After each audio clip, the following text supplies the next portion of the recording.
देखिए, ड्रग्स को हम 3 कैटेगरी में बांटते हैं बेटा। सबसे पहली कैटेगरी होती है जिसे मैं कह रहा हूँ डिप्रेसेंट, दूसरी कैटेगरी होती है जिन्हें कहते हैं हम लोग स्टिमुलेंट्स, और तीसरी कैटेगरी होती है जिन्हें कहा जाता है हेलुसिनोजेंस।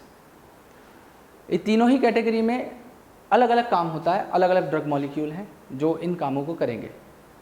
जैसे डिप्रेसेंट का काम है किसी पर्सन को काम एंड रिलैक्स करना, बिल्कुल उसको रिलैक्स कर देना, उसकी टेंशन को रिलीज़ करना, और उसके बाद में उसके रेस्पिरेटरी रेट को, उसके हार्ट रेट को डिक्रीज़ करना। ये काम होता है डिप्रेसेंट का।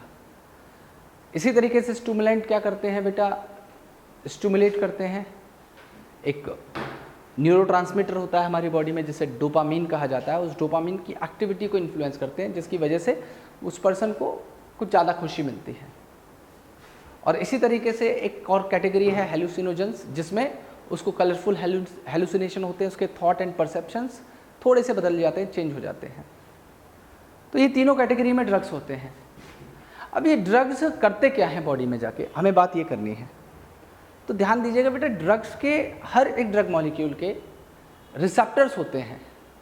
वो रिसेप्टर्स ब्रेन में या गैस्ट्रोइंटेस्टाइनल ट्रैक्ट में प्रेजेंट होते हैं, जिनके ऊपर जाके ये ड्रग बाइंड करेंगे, और बाइंड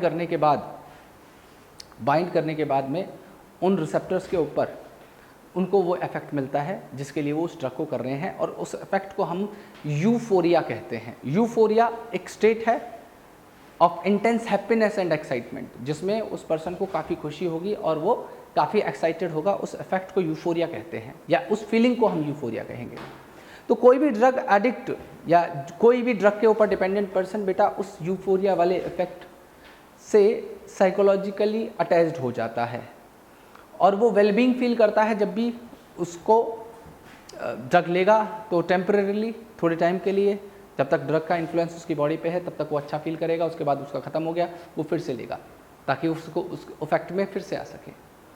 तो इसकी वजह से क्या होगा, जो उसकी बॉडी में लगे हुए रिसेप्टर्स थे, मैंने बताया हर चीज़ के लिए रिसेप्टर्स हैं, तो रिसेप्टर्स जब शुरुआत में ड्रग लेता है तो कम अमाउंट के ड्रग के लिए वो रिस्पॉन्ड कर रहे होते हैं, लेकिन लगातार ड्रग्स इनटेक करने की वजह से, डेली बेसिस पे लेने की वजह से, लॉन्ग टर्म तक लेने की वजह से उसके रिसेप्टर्स इनटॉलरेंट हो जाते हैं। और इनटॉलरेंट होने की वजह से, या टॉलरेंस, आप इनटॉलरेंट ना कह के आप कह लीजिए कि वो बेसिकली टॉलरेंट हो जाते हैं, मतलब वो टॉलरेंस शो करते हैं, जिसके ऊपर जाके जो है जब भी ड्रग बाइंड करेगा तो वो कोई रिस्पॉन्स नहीं देंगे। तो जब रिसेप्टर्स रिस्पॉन्स ना दें तो उसको क्या होगा, उसको वो ड्रग थोड़ी सी लार्जर अमाउंट में लेना पड़ेगा, और लार्जर अमाउंट में लेने के बाद में वो रिस्पॉन्ड करेंगे। अब जैसे सपोज करो शुरुआत में कोई पर्सन 0.5 mg ड्रग ले रहा था, वो 1.5 महीने, 2 महीने, 3 महीने, 5 महीने तक उसी को लेता रहा। 5 महीने बाद 0.5 mg के लिए उसके जो रिसेप्टर्स हैं वो काम नहीं करेंगे, तो उसको करना क्या होगा, उसको अपनी डोज बढ़ानी पड़ेगी, उसको 1 mg करनी पड़ेगी। इसी तरीके से फिर वो लेगा 1 mg, फिर उसके लिए रिसेप्टर टॉलरेंट हो जाएंगे, फिर और अमाउंट बढ़ाएगा, तो उसका जो इनटेक है ड्रग का वो बढ़ता चला जाएगा। और इनटेक बढ़ जाने के कारण बेटा उसको टोटली डिपेंडेंस हो जाएगी। अब सपोज करो वो पर्सन अगर चाहे भी कि वो उस कंडीशन से बाहर आना है, मतलब सपोज करो उसमें एक दिन चेतना जागी कि भाई मेरे को अब ये काम नहीं करना है, ये बहुत गलत है। अब उसने सोचा कि मैं नहीं करूँगा आपसे, उसने एक दिन के लिए छोड़ दिया। अब जैसे उसने छोड़ा, उसकी बॉडी एकदम अनप्लीजेंट विड्रॉल सिंड्रोम शो करने लग गई, उसकी बॉडी में शेकीनेस होने लग गई, उसको स्वेटिंग होने लग गई, उसको वॉमिट जैसा फील आने लग गया, उसको वॉमिट जो है बॉडी पेन होने लग गया। ये सारी चीज़ें हुई, वो घबरा गया, वो कहता अरे मैं तो नहीं ले रहा, तो बीमार हो गया, वो दोबारा फिर से लेगा। तो वो पर्सन बेटा ड्रग के ऊपर टोटली डिपेंडेंट है, या वो ड्रग एडिक्ट बन चुका है। तो ड्रग्स क्या करते हैं, कैसे कैसे इनके काम हैं, इनके टाइप्स क्या हैं, इनके एग्जाम्पल्स क्या हैं, इनको कहाँ से एक्सट्रैक्ट किया जाता है, वो हम इस लेक्चर में बात करने वाले हैं। ठीक है, तो यहाँ पे मैं शुरुआत कर रहा हूँ ड्रग्स के कैटेगरीज की। सबसे पहली कैटेगरी है बेटा जिसे मैं कह रहा हूँ डिप्रेसेंट्स। दूसरी कैटेगरी है बेटा स्टिम्युलेंट। और तीसरी कैटेगरी होती है बेटा जिसे मैं कह रहा हूँ हेलुसिनोजेंस। हेलुसिनोजेंस, ठीक है। तीनों के ही इफेक्ट अपने अलग अलग हैं बेटा, ध्यान से समझिएगा तीनों किस तरीके से काम करते हैं। यहाँ पे सबसे पहले मैं शुरुआत कर रहा हूँ डिप्रेसेंट से बेटा। देखिए डिप्रेसेंट क्या होते हैं, ये बेसिकली स्लो डाउन करते हैं, ये स्लो डाउन करते हैं ब्रेन एक्टिविटी को, ब्रेन एक्टिविटी को ये स्लो डाउन करते हैं और उस पर्सन को जो इसे ले रहा है उसे काम एंड रिलैक्स करते हैं, ठीक है, काम एंड रिलैक्स करते हैं। तो इसमें 3 तरीके के ड्रग्स आते हैं। सबसे पहली कैटेगरी है यहाँ पे जिन्हें हम बेटा कहते हैं सेडेटिव्स। सेडेटिव्स बेटा सेम डिप्रेसेंट के हैं, तो ये किसी पर्सन को काम करेंगे और रिलैक्स करेंगे, साथ साथ बेटा ये उस पर्सन को नींद आवा देंगे, इंड्यूस करते हैं स्लीप को। तो इसमें जो एग्जाम्पल है वो है बार्बिट्यूरेट्स, बार्बिट्यूरेट, या हम इन्हें आप सिंपली स्लीपिंग पिल के नाम से भी जानते हैं बेटा, इन्हें हम स्लीपिंग पिल्स भी कहते हैं। दूसरी कैटेगरी है यहाँ पे जिन्हें मैं कह रहा हूँ ट्रैंक्विलाइजर्स। ट्रैंक्विलाइजर्स, ट्रैंक्विलाइजर्स बेटा वो होते हैं जो उस पर्सन को रिलैक्स करेंगे, काम करेंगे, ये दोनों ही काम करते हैं, उसको काम एंड रिलैक्स करते हैं, लेकिन ये स्लीप इंड्यूस नहीं करते, ये स्लीप को इंड्यूस नहीं करते। इनके एग्जाम्पल हैं बेटा बेंजोडाइएज़ेपिन, बेंजोडाइएज़ेपिन, या हम इसे बेटा विलियम भी कहते हैं। इनका इस्तेमाल अक्सर किया जाता है, जैसे आपने सुना होगा कि कभी कभी रिहायशी इलाकों में क्या होता है, कोई जंगली जानवर घुस के आ जाता है, फिर हम लोग फॉरेस्ट डिपार्टमेंट वालों को बुलाते हैं, फॉरेस्ट डिपार्टमेंट वाले गन से ट्रैंक्विलाइज़र इंजेक्ट करते हैं उसके अंदर, तो वो क्या हो जाते हैं, वो जो डरे हुए होते हैं उनको काफ़ी एंग्जाइटी हो रखी होती है ना, लोगों की वजह से, लोग चिल्ला रहे होते हैं उनके ऊपर, है ना, डर रहे होते हैं, मार रहे होते हैं, तो काफ़ी घबरा जाता है वो जानवर। तो उसको रिलैक्स करने के लिए, काम करने के लिए, शांत रखने के लिए उससे ट्रैंक्विलाइजर्स दिए जाते हैं, फिर उसको जाल बाल में लपेट के उसको ले जाते हैं गाड़ी में अपने साथ, ठीक है, या तो उसको रिलीज़ कर देते हैं या उसको कैप्टिविटी में रखना है तो कैप्टिविटी में रखते हैं। और इसमें जो मेन कैटेगरी हमें पढ़नी है, डिप्रेसेंट की जो मेन कैटेगरी पढ़नी है वो है बेटा ओपिएट नार्कोटिक्स। ओपिएट नार्कोटिक्स कि ओपिएट नार्कोटिक्स क्या होती है, आइए इसको डिटेल में जानते हैं। इसका डिटेल हमें पढ़ना है, हमारे सिलेबस में इसका डिटेल है बेटा। तो ओपिएट नार्कोटिक्स को आइसोलेट किया जाता है बेटा एक प्लांट से, जिस प्लांट को हम लोग पॉपी प्लांट या ओपियम प्लांट कह सकते हो सिंपली, ठीक है। इसका साइंटिफिक नेम होता है पेपेवर सोमनीफेरम, पेपेवर सोमनीफेरम, सोमनीफेरम। देखिए इसका एग्जाम्पल अगर आपने कभी याद हो, आपने 12th के ही सिलेबस में चैप्टर 2 के अंदर पढ़ा होगा, जब आप पढ़ रहे थे मल्टी कार्पेलरी सिनकार्पस ओवरी को, मतलब जब बहुत सारी कार्पल्स हो और वो एक साथ फ्यूज़ कर जाएं, तो वहाँ पे आपने पेपेवर का एग्जाम्पल पढ़ा था। तो यही पेपेवर सोमनीफेरम के जो अनराइप कैप्सूल होते हैं, ठीक है, इन्हीं पेपेवर सोमनीफेरम के जो बेटा अनराइप कैप्सूल होते हैं। अब अनराइप कैप्सूल कैसे बने, बहुत सारी कार्पेल्स फ्यूज़ करके इस कैप्सूलर स्ट्रक्चर को बनाती हैं। तो अनराइप कैप्सूल जब बने इस तरीके से, ये कैप्सूल बना, इस कैप्सूल बना इस तरीके से, ये कैप्सूल बन गया। तो इस कैप्सूल के ऊपर क्या किए जाते हैं बेटा, इस तरीके से इंसीजन किए जाते हैं, कट लगाए जाते हैं, इंसीजन किया जाता है ब्लेड की मदद से। तो उससे लेटेक्स निकलता है। लेटेक्स क्या है, लेटेक्स उससे कुछ सिक्रीशन निकल रहा है, जैसे आपने देखा होगा पपाया या कैलोट्रोपिस ऐसे प्लांट को जब आप तोड़ो उनकी लीफ को, तो वहाँ से दूध जैसा कुछ निकलता है, लेटेक्स कहते हैं। तो ये लेटेक्स यहाँ से थोड़ा सा निकलता है और वो सूख जाता है, फिर उसको स्क्रैच करके इससे कलेक्ट कर लिया जाता है और उसी से बेटा ये जो ओपियम है उसे बनाया जाता है।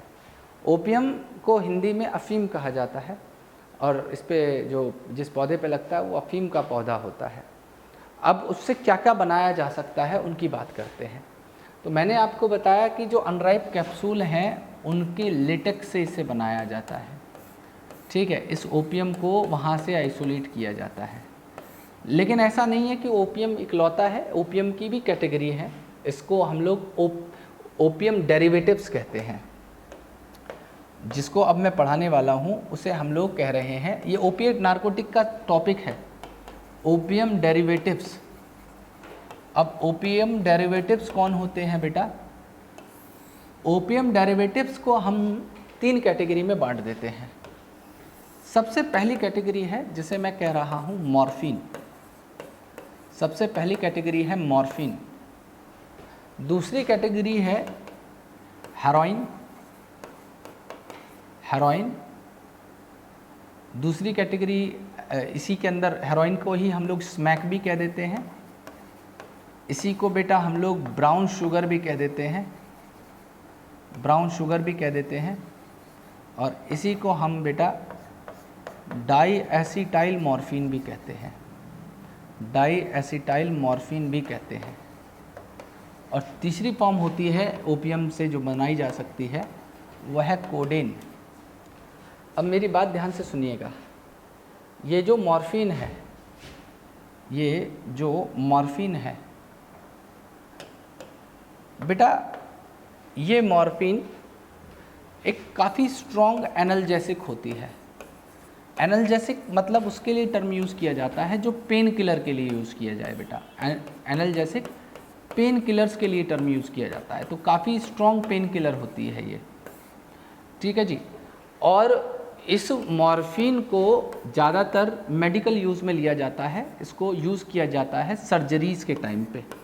जब सर्जरी की जाती है या काफ़ी एक्सट्रीम चोट लग जाए तो उसके बाद जो होने वाला दर्द है उसे निजात पाने के लिए मॉर्फिन की टैबलेट्स या उसको पेन किलर की फॉर्म में इंजेक्ट कर दिया जाए या उसको टैबलेट से की फॉर्म में उसको इंजेस्ट करवा दिया जाए, खिला दिया जाए, ठीक है। दूसरा बेटा, ये 3-4 टर्म लिखे हुए हैं, हेरोइन, स्मैक, ब्राउन शुगर और डाइएसिटाइल मॉर्फिन। ये सारी चीज़ें बेटा सिमिलर हैं, ये सारी चीज़ें सिनोनिम हैं। मतलब आप ये कह सकते हो कि नाम तो सब अनेक हैं, काम सबका एक है। ये सब का सब एक ही चीज़ है, बस नाम बदले हुए हैं, अलग अलग हैं। अब ये कैसे काम करते हैं, तो आइए ये इसके बारे में भी जान लेते हैं। बेटा ये बेसिकली क्या करते हैं, जब हम लोग मॉर्फिन का एसिटाइलेशन कर दें, हम क्या कर दें, मॉर्फिन का एसिटाइलेशन कर दें, मॉर्फिन का एसिटाइलेशन कर दें, तो बेटा हेरोइन, स्मैक, ब्राउन शुगर या डाइएसिटाइल मॉर्फिन बन जाती है। तो ये जो स्मैक है या डाइएसिटाइल मॉर्फिन है या ब्राउन शुगर है, ये कैसा होता है, तो बेटा ये वाइट कलर का ऑर्डरलेस, जिसमें कोई स्मेल ना आती हो, बिटर, क्रिस्टलाइन, डेंजरस कंपाउंड है, जिसे स्नॉट किया जाता है। इसको क्या किया जाता है, इसको स्नॉट किया जाता है। स्नॉट का मतलब है इसे सूंघ के लिया जाता है। सूंघ के कैसे, आपने पिक्चरों में देखा होगा, नमक जैसा कुछ वाइट कलर का पाउडर है, उसको वो लोग नाक से इनहेल करते हैं, तो वो स्नॉटिंग कहलाती है बेटा, उसे स्नॉटिंग कहते हैं, ठीक है।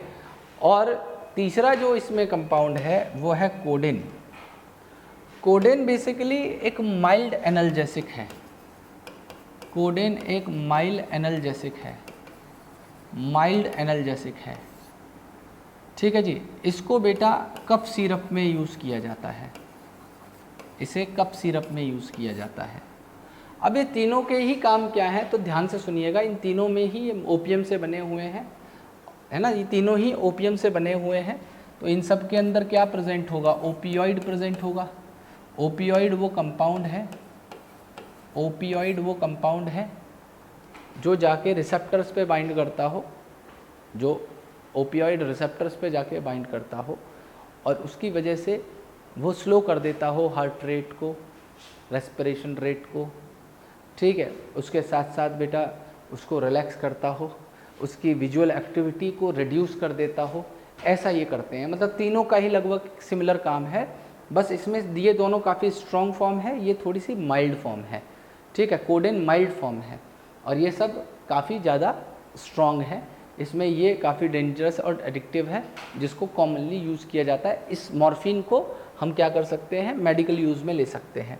तो मैंने आपको बताया कि ओपियम कंटेन करके चल रहे थे ओपियोइड को, ओपियोइड को। ओपियोइड जाके बाइंड करते हैं ओपियोइड रिसेप्टर्स के ऊपर बेटा, ठीक है। ये जाके बाइंड करते हैं ओपियोइड रिसेप्टर्स के ऊपर, और ओपियोइड रिसेप्टर के ऊपर बाइंड करने के बाद ये रिसेप्टर प्रेजेंट कहाँ हैं, तो बेटा ये ब्रेन में प्रेजेंट होते हैं, सेंट्रल नर्वस सिस्टम में, और ये गैस्ट्रोइंटेस्टाइनल ट्रैक्ट के अंदर प्रेजेंट होते हैं। वहाँ पे जाके ये बाइंड करते हैं और बाइंड करने के बाद में क्या करते हैं, ये मॉलिक्यूल वहाँ पे बेटा हार्ट रेट को कम करते हैं, हार्ट रेट को रिड्यूस करते हैं, ब्रीदिंग रेट को रिड्यूस करते हैं, ब्रीदिंग रेट को रिड्यूस करते हैं। उसके अलावा बेटा ये और क्या करते हैं, ये रिड्यूस करते हैं विजुअल एक्टिविटीज़ को। उसके अलावा ये बेटा उस पर्सन को काम कर देते हैं और रिलैक्स कर देते हैं, ठीक है, काफ़ी रिलैक्स हो जाता है वो पर्सन। तो ये काम होता है इनका, डिप्रेसेंट्स में ओपियोइड्स का। अब इसी तरीके से जैसे हमने ये पहली कैटेगरी पढ़ी, अब हम दूसरी कैटेगरी की बात कर लेते हैं। देखिए ये सारी की सारी इन्फॉर्मेशन आपकी रिलेटेड थी किससे, डिप्रेसेंट वाली कैटेगरी। अब दूसरी कैटेगरी बेटा मैं जो शुरू कर रहा हूँ वो है स्टिमुलेंट वाली कैटेगरी, कि स्टिमुलेंट क्या होते हैं। तो अब I am starting with stimulants बेटा। मैं यहाँ पे अब जो शुरू करने जा रहा हूँ वो स्टिमुलेंट्स हैं, स्टिमुलेंट्स हैं। स्टिमुलेंट्स बेसिकली क्या करेंगे, स्टिमुलेट करेंगे। स्टिमुलेट करने का मतलब एक्टिवेट करने का काम करेंगे। अब ये किस चीज़ को स्टिमुलेट करते हैं, कैसे करते हैं, तो बेटा यहाँ पे सबसे पहला स्टिमुलेंट जो आम लोग सब लेते हैं वो है कैफ़ीन। कैफ़ीन जो कॉफ़ी के अंदर प्रेजेंट होती है वो एक स्टिमुलेंट है। मतलब आप काफ़ी बोर्डम फील कर रहे हो, नींद आ रही है, आप एक डार्क कॉफ़ी बनाएं और पिएं, उसके बाद आपको अच्छा महसूस होगा। तो आपको बेसिकली कॉफ़ी जो पी आपने उसके अंदर जो कैफ़ीन है वो आपको स्टिमुलेट कर देगी थोड़े टाइम के लिए बेटा। उसके अलावा यहाँ पे दूसरी कैटेगरी है जिसे मैं कह रहा हूँ एम्फीटामिन्स। एम्फीटामिन्स बेटा जो एम्फीटामिन्स होते हैं, एम्फीटामिन्स के साथ साथ स्टेरॉइड्स को बहुत सारे एथलीट्स यूज़ करते हैं, या एथलीट्स कह सकते हैं मिसयूज़ करते हैं। इसलिए मिसयूज़ करते हैं क्योंकि इनको माना जाता है कि ये परफॉर्मेंस बढ़ा देते हैं, उस एथलीट की इंक्रीज़ कर देते हैं परफॉर्मेंस को थोड़े टाइम के लिए। लेकिन इन्हें लेने का कोई फ़ायदा है नहीं क्योंकि डोप टेस्ट में ये पकड़े जाते हैं, ठीक है। लेकिन फिर भी वो लोग इसको करते हैं, ड्रग अब्यूज़ करते हैं, अपनी एक्टिविटी को बढ़ाने की कोशिश करते हैं, है ना। मतलब अगर आप जीतना चाहते हो तो नेचुरली जीतो और प्रैक्टिस करो। कम समय में आप बड़ी अचीवमेंट चाहोगे तो नहीं मिल पाएगी। आपको बड़ी अचीवमेंट चाहिए तो बड़ा मेहनत भी करनी पड़ेगी, और जितनी बड़ी मेहनत आप करेंगे, समय तो लग सकता है, मेरी बात विश्वास मानिएगा, समय तो लगेगा, लेकिन जब वो चीज़ आपको मिलेगी तो बेटा उसका मज़ा कुछ और होगा। तो जैसे मेहनत करके जो चीज़ मिलती है ना बेटा, जैसे बिना मेहनत करके कुछ मिल जाए तो आपको वो अनसीजनल फ्रूट समझिए। अनसीजनल फ्रूट का मतलब है कि वो खाओगे पेट तो भरेगा लेकिन स्वाद नहीं लगेगा, मज़ा नहीं आएगा। और जो मेहनत करके आपको मिल जाएगा बेटा, जो आपको मेहनत करके मिलेगा, वो सीजनल फ्रूट है बेटा। मतलब उसको खाओगे आपको स्वाद भी लगेगा, आपको पेट भी भरेगा, ठीक है। तो आप अगर शॉर्टकट चाहते हैं लाइफ में तो सक्सेस का कोई शॉर्टकट नहीं है। किसी भी फील्ड में आप चले जाएं, संघर्ष जब तक आप नहीं करेंगे तब तक आप आगे नहीं बढ़ सकते। हाँ, आप दूसरे रास्तों से जल्दी से आप ऊपर पहुंचने की कोशिश तो कर सकते हैं, लेकिन ध्यान रखिएगा कि जितनी जल्दी आप ऊपर पहुंचेंगे और आपके अंदर अगर हुनर नहीं है तो उतनी ही जल्दी आप नीचे भी आएंगे, आप उस पोजीशन को मेंटेन नहीं कर पाएंगे। समझ रहे हैं मेरी बात आप? चलिए, लास्ट कैटेगरी है जिसे हमें डिटेल में पढ़ना है, वो है बेटा कोकेन। कोकेन को हम लोग बेटा कोक या क्रैक भी कहते हैं, कोक या क्रैक भी कहते हैं बेटा। ये इसका डिटेल हमें पढ़ना है। इसको एक्सट्रैक्ट किया जाता है नॉर्थ अमेरिका में। ये प्लांट बहुत अबंडेंटली मिलता है जिसका नाम है एरिथ्रोजाइलम कोका। एरिथ्रोजाइलम कोका या कोका प्लांट उसे कहते हैं, नेटिवली कोका प्लांट कहते हैं। अब इस कोका प्लांट से इसे निकाला जाता है बेटा, इसका नाम है एरिथ्रोजाइलम कोका। इससे बेटा कोकेन को एक्सट्रैक्ट किया जाता है, या ये इसी से डिराइव होती है। कोकेन बेसिकली क्या करती है, एक न्यूरोट्रांसमीटर है बेटा, एक न्यूरोट्रांसमीटर होता है हमारी बॉडी में। उस न्यूरोट्रांसमीटर का नाम है उसका नाम है डोपामीन।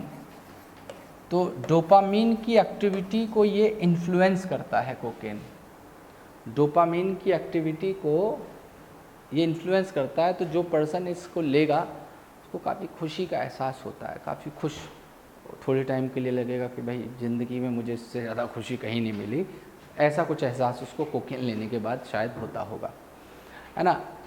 अब इसी तरीके से लास्ट कैटेगरी है, उस लास्ट कैटेगरी को बेटा हम पढ़ लेते हैं।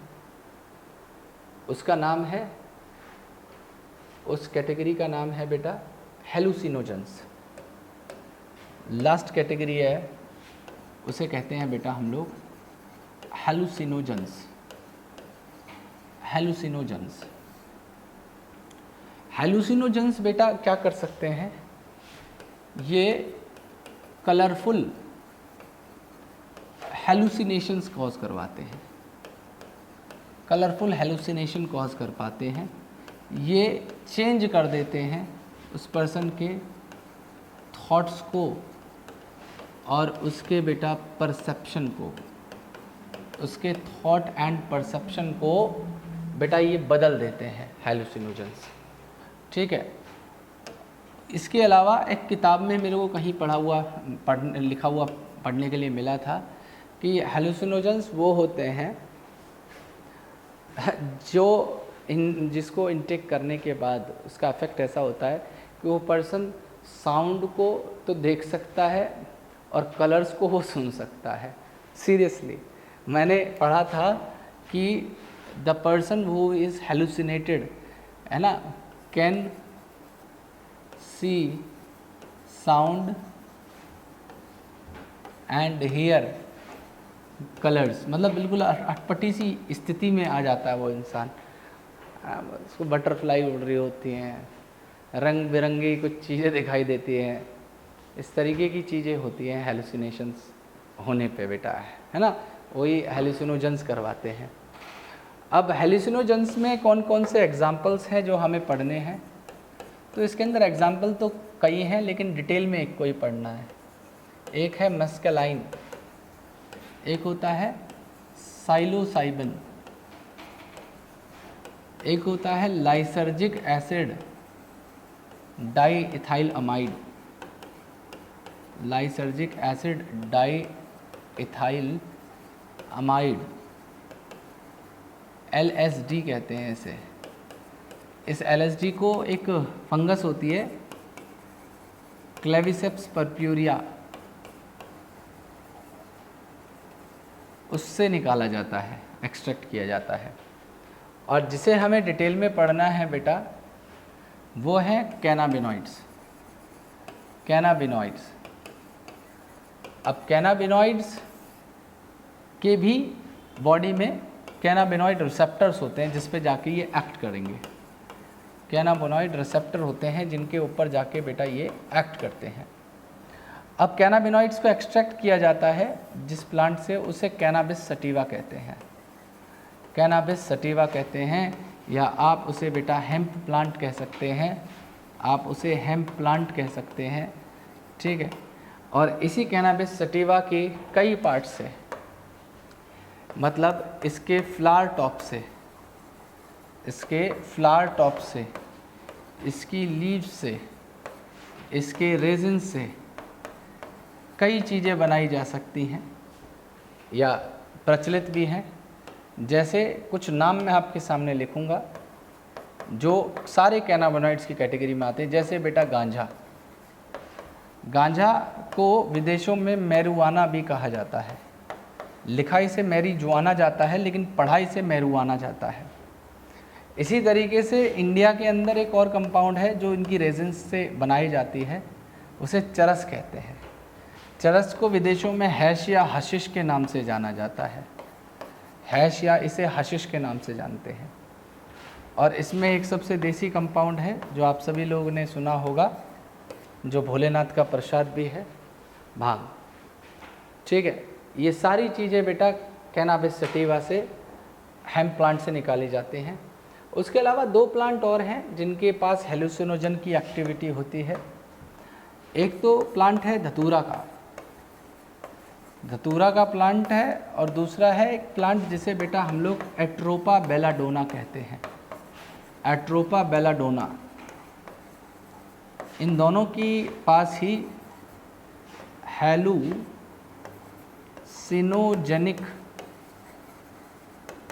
एक्टिविटी है।